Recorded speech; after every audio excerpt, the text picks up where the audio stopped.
ओ शांति। आज प्यारे मीठे बाबा की मुरली मंथन की डेट है 16 जून 2025।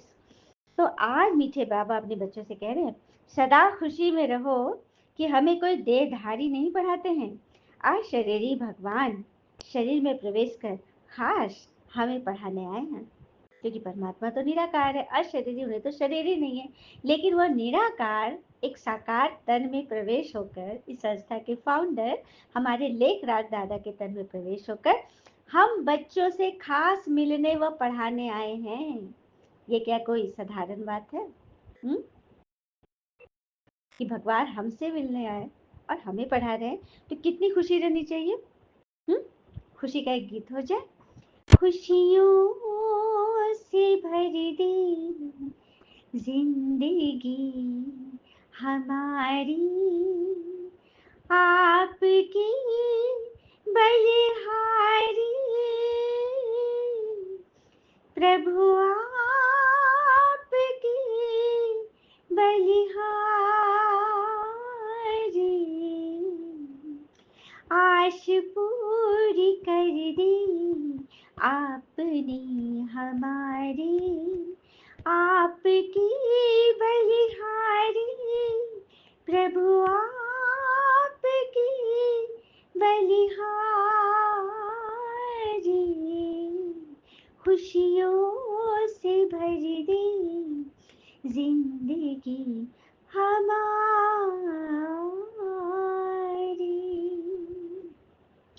अपनी पहचान दी आत्मा का ज्ञान मिला, अपनी पहचान मिली आत्मा का ज्ञान मिला, पिंजरे के पंछी को खुला आसमान मिला, पिंजरे के पंछी को खुला आसमान मिला, खुला आसमान मिला,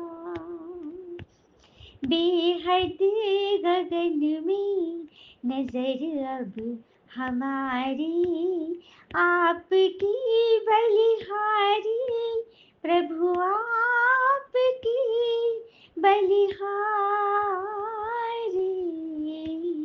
खुशियों से भर दे जिंदगी सबकी। है ना बाबा? क्या बात है। प्रश्न है, तुम बच्चों को ज्ञान का तीसरा नेत्र क्यों मिला है? क्यों मिला है? उत्तर है, ज्ञान का नेत्र मिला है हमें अपने शांति धाम और सुख धाम को देखने के लिए। तो ये दो नैन होते हैं ना, लेफ्ट नैन है शांति धाम के लिए, राइट नैन है सुख धाम के लिए, अर्थात स्वर्ग देखने के लिए।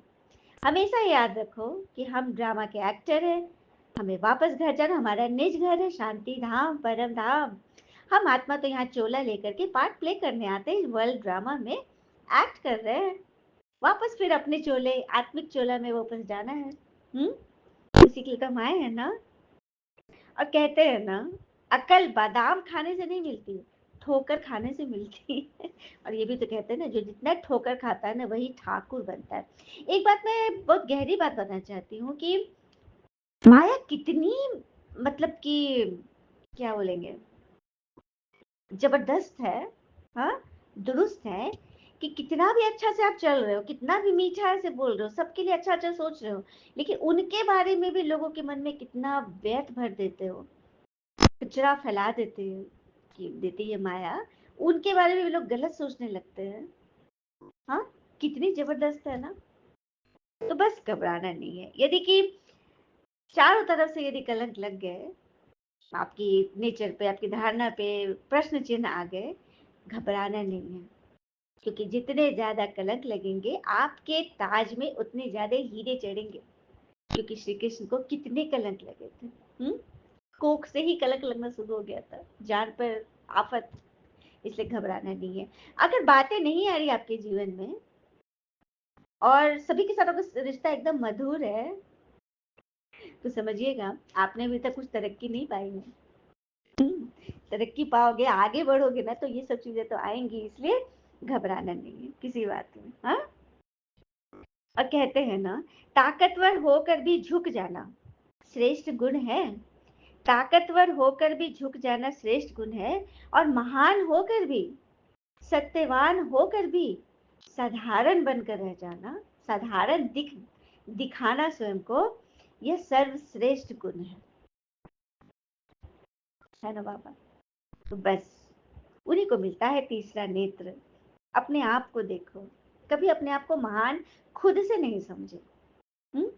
इन आंखों से जो पुरानी दुनिया व्यर्थ चीजें दिख रही है, इन सब से बुद्धि निकाल दो, कीचड़े से अपने को निकालो, क्योंकि कीचड़ वो दलदल है जिसमें आप हल्का सा भी पैर रखोगे ना, तो फिर अंदर ही चले जाओगे और फिर निकलना बहुत मुश्किल हो जाएगा। इसीलिए कीचड़ का पता है तो फिर कीचड़ में जाना ही क्यों है। हाँ, है ना बड़ी बात। अच्छा, मीठे बच्चों प्रति भगवान की नमस्ते, हम बच्चों के भी प्यारे बाबा को नमस्ते।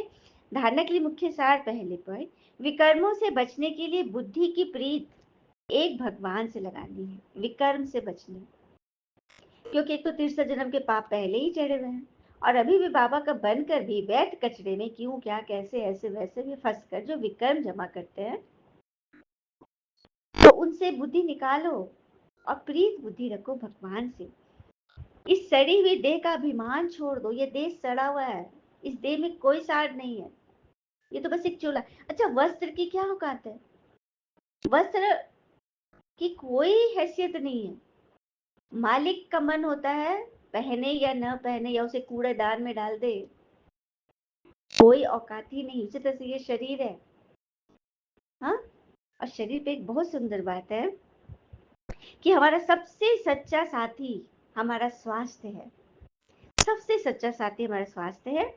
जिस समय स्वास्थ्य ने हाथ छोड़ दिया तो सारे रिश्ते पर हम बोझ बन जाएंगे। हम्म? तो शरीर मिला पार्ट प्ले करने के लिए, तो इसे बीमार करके मत रखो, स्वस्थ रखो। कहते हैं ना, मन, मैं तो बार बार कहती हूँ, मन दुरुस्त हो तन दुरुस्त। सबसे पहले मन को दुरुस्त रखिए भगवान से योग करके, बुद्धि योग ईश्वर की तरफ लगाइए। और एक सुंदर सा प्रसंग सुनिए कि किस तरह से वहम जो होता है ना, उसका कैसे निदान है और उसका क्या परिणाम होता है। एक महाभारत का एक प्रसंग है, सुनते हैं। महाभारत युद्ध की समाप्ति के बाद अर्जुन को वहम हो गया था कि वो श्री कृष्ण से सर्वश्रेष्ठ भक्त है। अर्जुन को वहम हो गया, सबसे बड़ा भक्त है। अर्जुन सोचते हैं कन्हैया ने मेरा रथ चलाया, ओहो, कन्हैया ने मेरा साथ दिया, इसलिए मैं भगवान का सर्वश्रेष्ठ भक्त हूँ। घमंड आ गया उसको। हम्म? अर्जुन को क्या पता था कि वो केवल भगवान के धर्म की स्थापना का जरिया थे। परमात्मा को तो धर्म की स्थापना करी, तभी तो ब्रह्मा अर्जुन को परमात्मा ने आकर ज्ञान दिया। हाँ, किस लिए दिया? क्या वो ब्रह्मा से ही प्रीत थी? सिर्फ ब्रह्मा से ही मिलने आए थे क्या परमात्मा? हम्म? वो तो अपना धर्म स्थापन करने आए थे। भगवान का काम है सनातन धर्म स्थापन करना, स्वर्ग की स्थापना करना। तो वही बात है ना। हाँ, वो तो जरिया थे। फिर भगवान ने उनका गर्व तोड़ने के लिए उसे एक परीक्षा का गवाह बनाने के लिए अपने साथ ले गए, परीक्षा लेने के लिए। श्री कृष्ण और अर्जुन ने जोगियों का वेश बना लिया और वन से एक शेर पकड़ा, और पहुंच जाते हैं भगवान विष्णु के परम भक्त राजा मोर ध्वज के द्वार पर। जंगल से एक शेर पकड़ लिए और चले गए विष्णु जी के परम भक्त राजा मोर ध्वज के द्वार पर। राजा मोर ध्वज बहुत ही दानी और आवभगत करने वाले थे। अपने दर पर आए किसी को भी खाली हाथ और बिना भोज के जाने नहीं देते थे। दो साधु एक सिंह के साथ दर पर आए हैं, ये जानकर राजा नंगे पांव दौड़कर द्वार पर गए और भगवान के तेज से नतमस्तक होकर आतिथ्य स्वीकार करने के लिए कहा। तो श्री कृष्ण ने मोर ध्वज से कहा कि हम मेजबानी तभी स्वीकार करेंगे जब राजा उनकी शर्त माने। राजा ने जोश से कहा, आप जो भी कहेंगे मैं तैयार हूँ। तब श्री कृष्ण ने कहा, हम तो ब्राह्मण हैं, कुछ भी खिला देना, पर यह सिंह तो नरभक्षी है। तुम अगर अपने इकलौते बेटे को अपने हाथों से मार कर इसे खिला सको तो ही हम तुम्हारा आतिथ्य स्वीकार करेंगे। श्री कृष्ण की शर्त सुनकर मोर ध्वज के तो होश ही उड़ गए। फिर भी राजा अपना आतिथ्य धर्म नहीं छोड़ना चाहता था। उसने श्री कृष्ण से कहे, मुझे मंजूर है, पर एक बार मैं अपनी पत्नी से पूछ लूं। उनसे आज्ञा पाकर राजा महल में गया और राजा को उतरा हुआ मुख देखकर पतिव्रता नारी कारण जब पूछी राजा से, राजा ने सब हाल बताया तो रानी की आंखों से अश्रु बह निकले। फिर भी वो अभिमान से राजा से बोली कि आपकी आन पर मैं अपने सैकड़ों पुत्र कुर्बान कर सकती हूँ। आप साधुओं को आदर पूर्वक अंदर ले आइए अर्जुन ने श्री कृष्ण से पूछा, माधव ये क्या माजरा है, आपने ये क्या मांग लिया? कृष्ण बोले, अर्जुन तुम बस देखते जाओ, चुप रहो। राजा तीनों को अंदर ले आए और भोजन की तैयारी शुरू की। 56 भोग परोसा गया उन्हें, पर अर्जुन के गले से उतर ही नहीं रहा था। उसको तो बार बार वो डर लग रहा था। राजा ने स्वयं जाकर पुत्र को तैयार किया। पुत्र भी 3 साल का था। उसका नाम था रतन कंवर। वो भी माता पिता का भक्त था। वो भी हंसते हंसते प्राण देने के लिए तैयार हो गया। राजा रानी अपने हाथों से मतलब कि पुत्र को सिंह के सामने परोसे। तब श्री कृष्ण ने भोजन ग्रहण किया। जब रानी ने पुत्र का ऐसे शरीर देखा कि अब तो सिंह तो उसे खा ही जाए, क्योंकि सिंह के मुख के सामने रख दिए। अर्जुन का एहसास हो गया था कि श्री कृष्ण मेरे ही गर्भ को तोड़ने के लिए सब कर रहे हैं। वो स्वयं उनके पैरों पर गिरकर विनती करने लगा, कहने लगा कि आपने मेरे झूठे मान को तोड़ दिया है। अब इस बच्चे को यहाँ से हटाइए। सिंह के मुंह के वो सिंह मुंह फाड़ ही रहा था उसको खाने के लिए। तब तक अर्जुन का सारा घमंड चूर हो गया और वो एकदम उनके पैरों पे गिर गया, मुझे माफ करो, अपने इस भक्त का कल्याण करो जो सब सर्वश्रेष्ठ भक्त है। तब केशव ने अर्जुन का घमंड टूटा जान रानी से कहा कि अपने पुत्र को ले जाए। रानी ने सोचा कि लगता है श्री कृष्ण नाराज हो गए, परंतु फिर श्री कृष्ण ने समझाया कि ये सब एक परीक्षा थी। मुझे यह देखना था कि मोर ध्वज मेरा सबसे बड़ा भक्त है। यह कहकर भगवान ने अर्जुन को आशीर्वाद दिया और समाप्त हो गई कहानी। समझ में आया? तो किसी बात का घमंड तो करना ही नहीं कि हम सबसे श्रेष्ठ हैं। हाँ, ईश्वर सबसे श्रेष्ठ है और ईश्वर की बुद्धि श्रेष्ठ है। वो जिनकी तरफ उंगली करे वही श्रेष्ठ है। तो ये देह अभिमान छोड़ना है ना, ये सड़ी हुई है ना। दूसरी पर हम वॉरियर्स है। इस स्मृति से माया रूपी दुश्मन पर विजय प्राप्त करनी है, उसकी परवाह नहीं करनी है। माया गुप्त रूप से बहुत प्रवेश करते, इसलिए उसे परखना और संभलना है। हम वॉरियर्स, हम योद्धा है। इस स्मृति से माया रूपी दुश्मन पर विजय प्राप्त। माया ना बहुत गुह्य तरीके से आएगी, लेकिन उसको जो पहचान ले और उससे परे हो जाए, यही सबसे बड़ा पुरुषार्थ है। तीव्र पुरुषार्थ इसी कहते, माया को पहचान करके उससे नाता तोड़ लेना, यह बड़ी बात है। इसे कहते हैं दुश्मन, माया रूपी दुश्मन पर विजय प्राप्त करना। माया कैसे गुप्त रूप से प्रवेश करती है, उसे परख लेना और संभल जाना। वरदान है, मनसा वाचा और कर्मणा की पवित्रता में संपूर्ण मार्क्स लेने वाले नंबर 1 आज्ञाकारी भव। मन वचन और कर्म की पवित्रता द्वारा संपूर्ण मार्क्स लेने वाले नंबर 1 आज्ञा। अब कैसे संपूर्ण मार्क्स मिलेगा ईश्वर की नजर में, सुनते हैं विस्तार में। मन, मनसा पवित्रता अर्थात संकल्प में भी अपवित्रता के संस्कार इमर्ज न हो। अपवित्रता अर्थात ब्राह्मण बच्चों की अपवित्रता क्या होती है? क्यों, क्या, कैसे और डर, भय, निराशा, हताशा, है ना, चिंता, ये सब अपवित्रता के अंश है। दुख, रोना धोना, सारे अपवित्रता के अंश है। तो ब्राह्मण जीवन में अपवित्रता के संस्कार इमर्ज न हो तो कैसे रहना है हमें?